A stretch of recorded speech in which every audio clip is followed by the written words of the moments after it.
নমস্কার বন্ধুরা, village cooking চ্যানেলে আবারও নতুন রেসিপিতে আপনাদের সকলকে স্বাগত। তো বন্ধুরা, দেখতেই তো পেলেন কলার পাতা কেটেছি। এই কলার পাতা দিয়ে আজকে রুই মাছের পাতুরি বানাবো। তো সম্পূর্ণ রেসিপিটা দেখবেন। তো চলুন রান্নাঘরে চলে যাই, আর কিভাবে আমি পাতুরিটা বানাচ্ছি অবশ্যই কিন্তু দেখবেন।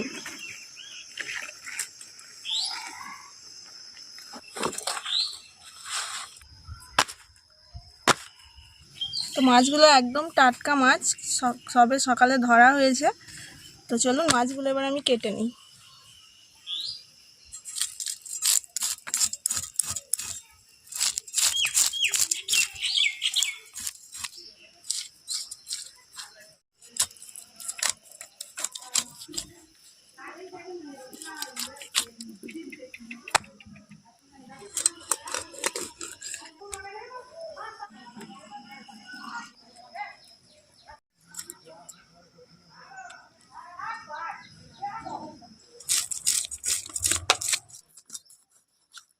তো এদিকে আমার দুটো মাছই কেটে নেওয়া হয়ে গিয়েছে। তো এবার আমি ভালো করে ধুয়ে নিয়ে চলে আসবো।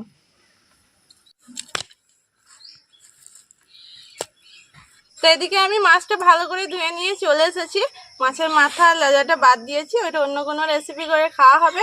তো এই যে খুব সুন্দর করে ধুয়ে নিয়ে চলে এসেছি। তো এই মাছের মধ্যে এক টুকরো লেবুর রস আমি দিয়ে দেবো।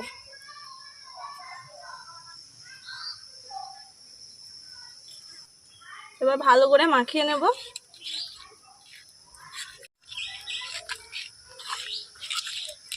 তো মাছটা এবার আমি সাইডে রেখে দেবো। লেবুর রসটা মাখাই নেওয়া হয়ে গিয়েছে। তো এবার আমি কিছু মশলা আছে সেগুলো বেটে নেব। এখানে আছে কালো সর্ষে আর পোস্ত, বেটে নেব। একই সাথে দিয়ে দেবো 4টে কাঁচা লঙ্কা, দিয়ে দেবো হলুদের গুঁড়ো আর অল্প একটু নুন।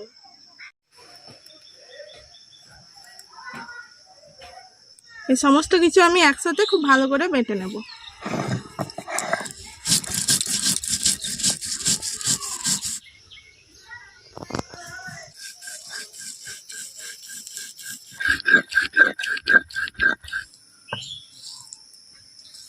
এই বাটা মশলাটা এবার আমি এই মাছের মধ্যে দিয়ে দেব।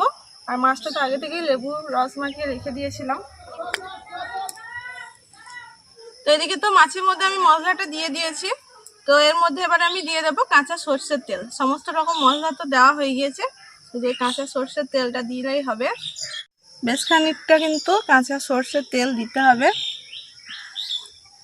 এবার আমি ভালো করে হাত দিয়ে মশলার সাথে মাছগুলো মাখিয়ে নেব।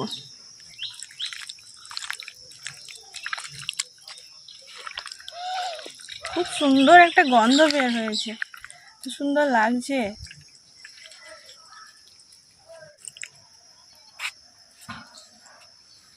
তো মশলার সাথে মাছটা আমি খুব ভালো করে মাখিয়ে নিয়েছি।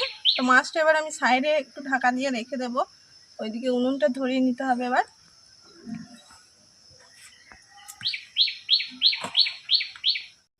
তো এদিকে উনুন ধরিয়ে একটা মাটি সরা আমি বসিয়ে দিয়েছি। তার কলা পাতাটা আমি এইভাবে কেটে নিয়েছি। তো একটু করে আমি সেঁকে নেব। কলা পাতাগুলো এমনিতেই এইভাবে ভাজালে কিন্তু ভেঙে যাবে আর আটবে না ঠিকঠাক, তাই একটু সেঁকে নেব। সেঁকে নিলে পাতাটা নরম হয়ে যাবে। তো এই যে তাওয়াটাও গরম হয়ে গিয়েছে, এভাবে দিয়ে দিয়ে অল্প করে সেঁকে নেব।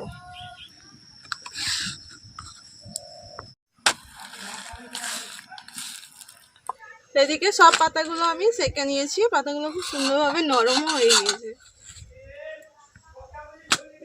এবার আমি মাখিয়ে রাখা মাছটা এই কলা পাতার মধ্যে দিয়ে ভালো করে একটু গুছিয়ে বেঁধে নেব।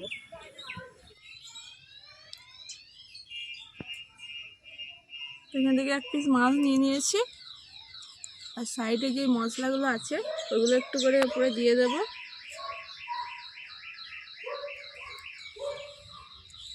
আর দিয়ে দেবো উপর থেকে একটা কাঁচা লঙ্কা। আর দিয়ে দেবো অল্প একটু কাঁচা সর্ষের তেল। এবার পাতাটা ভাজিয়ে নেব। দুই সাইড ধরে প্রথমে ভাজিয়ে নেব, তারপরে এই দুই সাইড ভাজিয়ে নেব।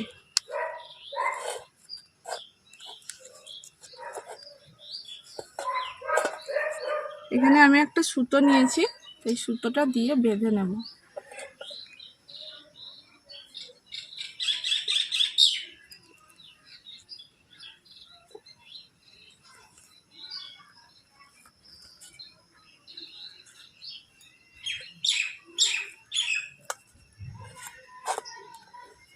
এই যে হয়ে গেল একটা।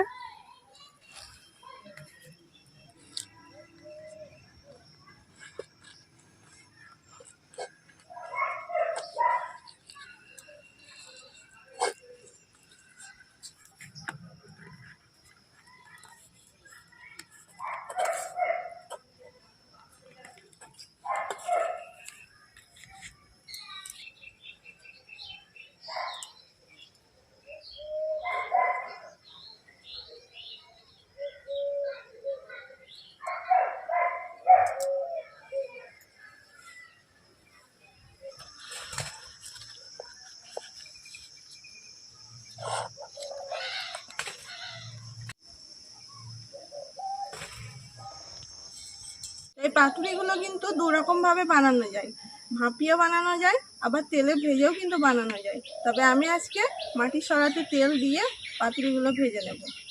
সর্ষের তেল,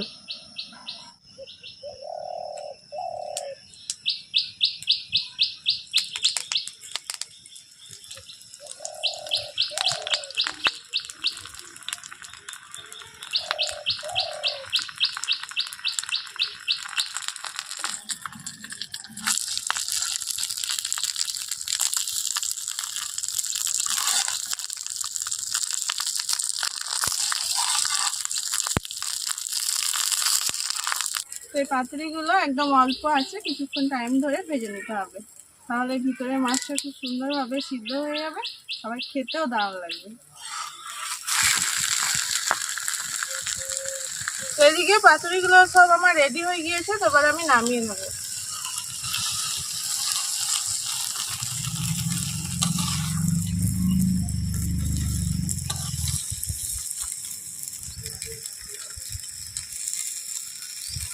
তো একইভাবে বাদ বাকিগুলো আমি সব ভেজে নেব।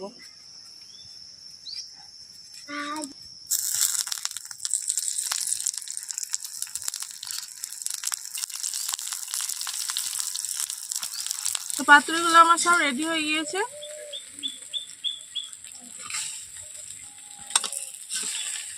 খুব সুন্দর একটা গন্ধ বের হয়েছে ভাজার পরে।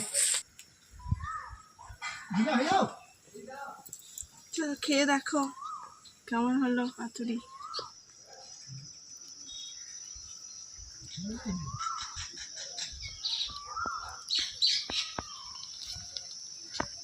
দেখতে তো দারুণ হয়েছে, সেন্টটাও খুব সুন্দর উঠছে।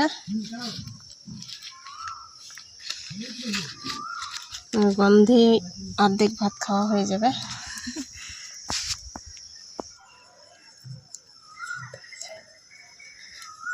গরম হয়ে আছে। মাছটা খুব সুন্দর সিদ্ধ হয়েছে।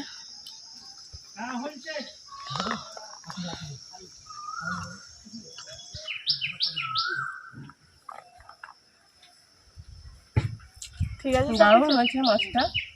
আর পাতুরি তো আমার খেতে খুবই ভালো লাগে, বাঙালিরা তো খুব ভালোবাসে।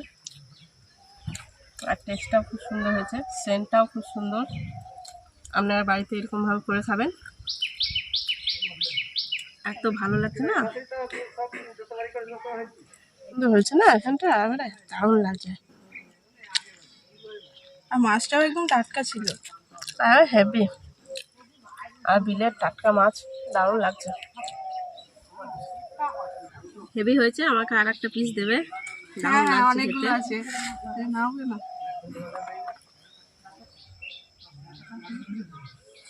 তো বন্ধুরা, ননদের তো খুবই পছন্দ হয়েছে আজকে রুই মাছের পাতুরি। তো আপনাদের কেমন লাগলো অবশ্যই কিন্তু জানাবেন, আর আপনারা অবশ্যই এইভাবে বাড়িতে ট্রাই করবেন, আপনাদেরও খুবই ভালো লাগবে।